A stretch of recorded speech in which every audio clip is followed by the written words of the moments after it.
En aquel tiempo Jesús dijo a los fariseos: Yo soy el buen pastor. El buen pastor da la vida por sus ovejas. En cambio, el asalariado, el que no es el pastor ni el dueño de las ovejas, cuando ve venir al lobo, abandona las ovejas y huye. El lobo se arroja sobre ellas y las dispersa, porque a un asalariado no le importan las ovejas. Yo soy el buen pastor, porque conozco a mis ovejas y ellas me conocen a mí. Así como el Padre me conoce a mí y yo conozco al Padre, yo doy la vida por mis ovejas. Tengo además otras ovejas que no son de este redil, y es necesario que las traiga también a ellas. Escucharán mi voz y habrá un solo rebaño y un solo pastor. El Padre me ama porque doy mi vida para volverla a tomar. Nadie me la quita, yo la doy porque quiero. Tengo poder para darla y lo tengo también para volverla a tomar. Este es el mandato que he recibido de mi Padre. Palabra del Señor.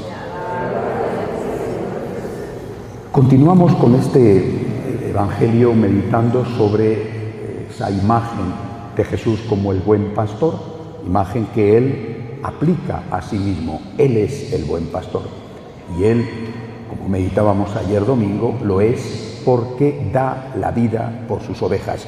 En este momento Jesús todavía no ha subido a la cruz, pero sabe que va a subir a la cruz, y de hecho hoy en el Evangelio ya habla de ese dar la vida. Nadie se la quita, sino que Él la da libremente. Él va a subir a la cruz porque quiere subir a la cruz, y quiere subir a la cruz para darnos la vida a nosotros, por amor a nosotros. Pero en este fragmento que acabo de leer de San Juan hay un texto distinto, complementario a los anteriores, cuando Él dice que tiene ovejas de otro rebaño. ¿A qué se refiere Jesús? Hay muchas interpretaciones sobre esto. Se podía referir, por ejemplo, a los que no eran judíos.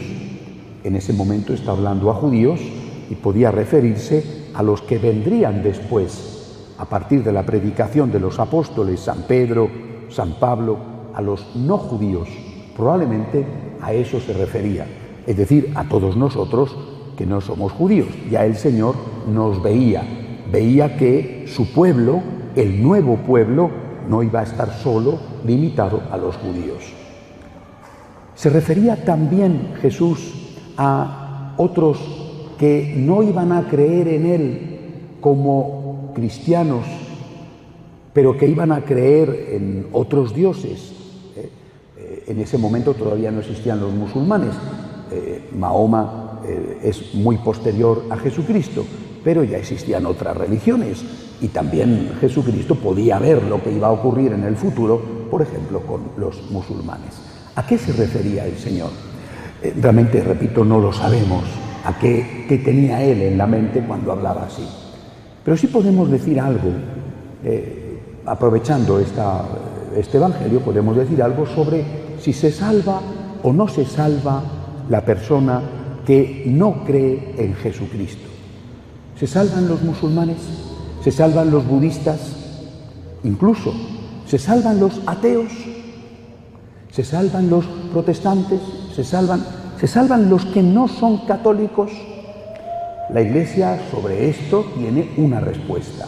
Dice, una persona que no es católica, porque es atea, porque es musulmana, porque es budista, porque es lo que sea, una persona que no es católica, dice la Iglesia, sí se puede salvar, pero con condiciones. Con condiciones. ¿Cuáles son esas condiciones? Que tiene que ser fiel a su conciencia, que tiene que ser fiel a los mandatos de su religión. Bueno, esta es una condición que puede parecer fácil de cumplir, pero es difícil. Las otras religiones, por ejemplo, no tienen el sacramento de la confesión. Las otras religiones no tienen la ayuda del resto de los sacramentos. ¿Cómo van a ser fieles a su conciencia? Por otro lado, ¿qué tipo de conciencia? Porque pueden tener una conciencia que les lleve a matar, como sucede con algunos musulmanes, les lleva a matar. Esas personas que matan, terroristas musulmanes, ¿van a estar en el cielo? Es decir, esto que es una afirmación que nos enseña la Iglesia, una persona que nunca ha conocido a Jesucristo, ¿qué culpa tiene? ¿Se va a condenar en el infierno para siempre sin culpa suya? Es decir, la Iglesia dice, hay que dejar una puerta abierta. Dios sabrá lo que hace, porque Dios es el que salva. Pero tenemos que decir, esa puerta abierta plantea muchos interrogantes. Pongamos un ejemplo. Tenemos que aprender un idioma difícil, complicado, rarísimo como es el inglés. Un idioma difícil, hay que aprender inglés. Bueno, con lo fácil que es decir queso, y todo el mundo sabe lo que es queso, y ellos tienen que decir cheese, ¿no? Hay que aprender inglés. Si tú tienes un buen profesor, aprendes más fácilmente. Si tú por ti solo, sin un libro, sin nadie que te enseñe, sin tener ni siquiera un vídeo para ver, una conversación para escuchar, tienes que aprender inglés, lo tienes francamente muy difícil. Tienes que aprender matemáticas. Si tú tienes un buen profesor, vas a un buen colegio, tienes unos buenos libros y estudias, tú vas a aprender matemáticas. Pero si tú no tienes ni libros, ni profesor, ni colegio, ni nada, uno dice, ¿se puede aprender matemáticas? ¿Se puede aprender inglés sin profesor, sin libros, sin colegio? Y uno dice, hombre, teóricamente, a lo mejor hay alguien que sí, que aprende matemáticas, que aprende inglés, sin que nadie le enseñe, pero es muchísimo más difícil. Bueno, pues eso es exactamente la salvación. ¿Se puede salvar uno que es ateo, musulmán, budista, protestante? Y uno dice, hombre, pues dejemos que teóricamente sí, porque Dios sabe. Pero mira, si con un buen profesor cuesta mucho aprender inglés y cuesta mucho aprender matemáticas, ¿cuánto costará sin tener un buen profesor? Es decir, si a nosotros nos cuesta mucho salvarnos, si a nosotros nos cuesta mucho ser fieles a nuestra conciencia, si nos cuesta mucho ser buenos, caminar por el camino de la santidad, si nos cuesta mucho ser generosos, si nos cuesta mucho perdonar, si nos cuesta mucho cumplir nuestras obligaciones, y tenemos la ayuda de Dios, los sacramentos, la Santísima Virgen, la Eucaristía, si nos cuesta mucho salvarnos. Es decir, si teniendo un buen profesor te cuesta aprender inglés, ¿cuánto te costará si no tienes un buen profesor?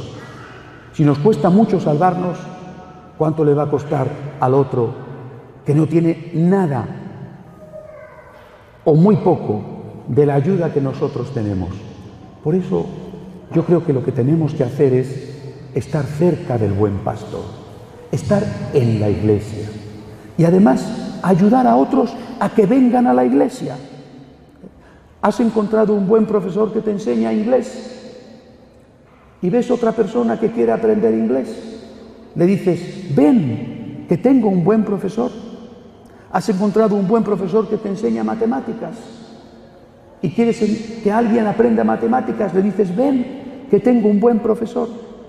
Hemos encontrado al buen pastor que nos salva. Lo hemos encontrado en la iglesia. Vamos a evangelizar. Y vamos a evangelizar a todos. Evangelizar no es obligar. Evangelizar no es amenazar. Evangelizar es proponer. Evangelizar es contar el propio testimonio. Evangelizar es decir, aquí he encontrado la felicidad. Vamos a evangelizar a todos. A los protestantes, a los musulmanes, a los ateos. Vamos a evangelizar. Porque aquí hemos encontrado al buen pastor. En la iglesia hemos encontrado los mejores instrumentos para ser santos. En la iglesia, que cuesta trabajo ser santos, podemos ser santos. Qué difícil es ser santos fuera de la iglesia. Decimos, ¿es imposible? Hombre, pues imposible Dios sabrá, ¿verdad? ¿Es imposible aprender matemáticas o aprender inglés sin profesor? Hombre, imposible, yo no lo sé, pero que es mucho más difícil, eso seguro. Pidámosle a Dios que nos ayude a ser santos y también a ayudar a los demás a que lo sean. De pie, por favor.